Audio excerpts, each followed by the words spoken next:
প্রতিদিন আমরা অনেক রকমের সেন্টেন্স বলি। আজকে শেখাবো এই রকম সেন্টেন্স। কি রকম? আমি কিছু দেখার বাকি রাখিনি, ওরা কিছু করার বাকি রাখিনি, তুমি কিছু বলার বাকি রাখোনি, আমরা কিছু আনার বাকি রাখিনি।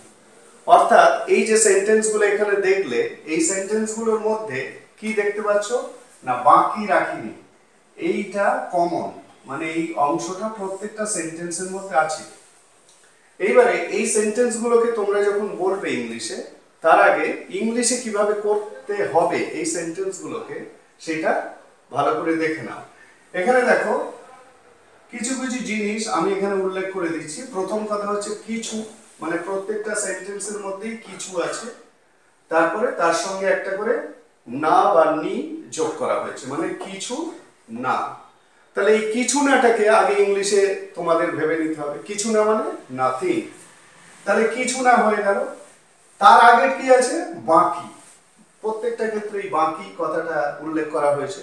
তাহলে বাকি এর ইংলিশটা কি? লেফট।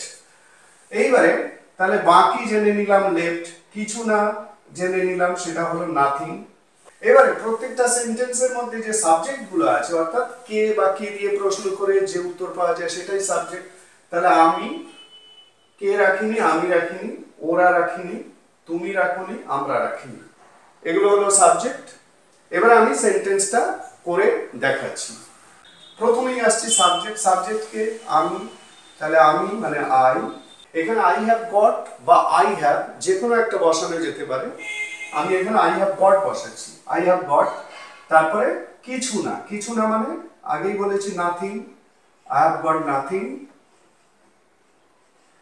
তারপরে বাকি, বাকি মানে লেফট, তাহলে I have got nothing left. তারপরে এখানে দেখো এই বাকি কথাটার আগে প্রত্যেকটা ক্ষেত্রেই একটা করে ভার্ব আছে, দেখার, করা, বলার, আনা। এই ভার্বগুলোকে তুমি যখন ইংলিশে আনবে সেটাকে অবশ্যই ইনফিনিটিভে বলতে হবে, মানে ইনফিনিটিভ করে দিতে হবে। ইনফিনিটিভ মানে টু প্লাস ভার্বের ফার্স্ট ফর্ম বা বেস ফর্ম। তাহলে I have got nothing left, আমি কিছু বাকি রাখিনি। কি বাকি রাখিনি? না ভার্বটা, মানে দেখার, মানে টু সি। বোঝা গেল? তাহলে পুরো ইংলিশটা কি দাঁড়ালো? I have got nothing left to see, আমি কিছু দেখার বাকি রাখিনি। বোঝা গেছে? এরপরেরটা একইভাবে সাবজেক্টকে ওরা, ওরা মানে দে। তাহলে দের পরে কি বসবে? প্রেজেন্ট পারফেক্টে দের পরে হ্যাভ বসবে, মানে have got, they have got, they have got. কিছু না nothing, they have got nothing, they have got nothing. তারপরে বাকি মানে left, they have got nothing left to. তারপরে করার মানে do, to do.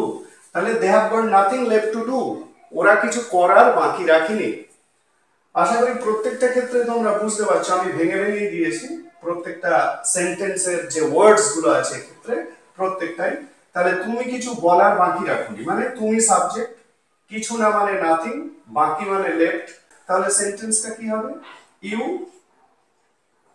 Have got, you have goat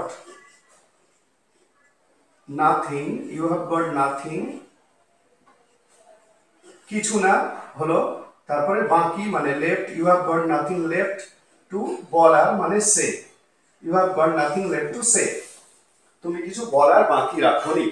next এবং last সেটা হলো আমরা কিছু আনার বাকি রাখিনি। সাবজেক্টকে আমরা মানে উই, তারপরে কি বসবে? Have got, we have got, we have got. কিছু না মানে nothing, we have got nothing. বাকি মানে left, we have got nothing left. তারপরে আনার মানে টু ব্রিং, টু ব্রিং। বোঝা গেল? তাহলে we have got nothing left to bring মানে আমরা কিছু আনার বাকি রাখিনি। তাহলে সেন্টেন্স গুলো থেকে তোমরা যে জিনিসটা মানে তোমাদের যে জিনিসটা বুঝতে হবে সেটা হলো নাথিং মানে কিছু না, আর লেফট মানে বাকি, আর টু সি মানে দেখা, টু ডু মানে করা, টু সে মানে বলা, টু ব্রিং মানে আনা। তাহলে এইবারে সেন্টেন্স স্ট্রাকচারে যদি আসি তাহলে কি দাঁড়াচ্ছে? সেন্টেন্স স্ট্রাকচারটা হলো সাবজেক্ট, তারপরে হ্যাজ গট বা হ্যাভ গট, তারপরে নাথিং লেফট, নাথিং লেফট, তারপরে প্লাস 2 প্লাস ভাগ 1। এই অংশটাকে আমরা কি বলছি, বাকির আগে যে ভাগটাকে ইউজ করছো সেই ভাগটা, মানে টু সি দেখা, টু ডু করা, টু সে বলা, টু ব্রিং মানে আনা। ক্লিয়ার? তাহলে এই ধরনের সেন্টেন্স গুলোকে তোমরা এই স্ট্রাকচার ফলো করে ইংলিশে বলবে।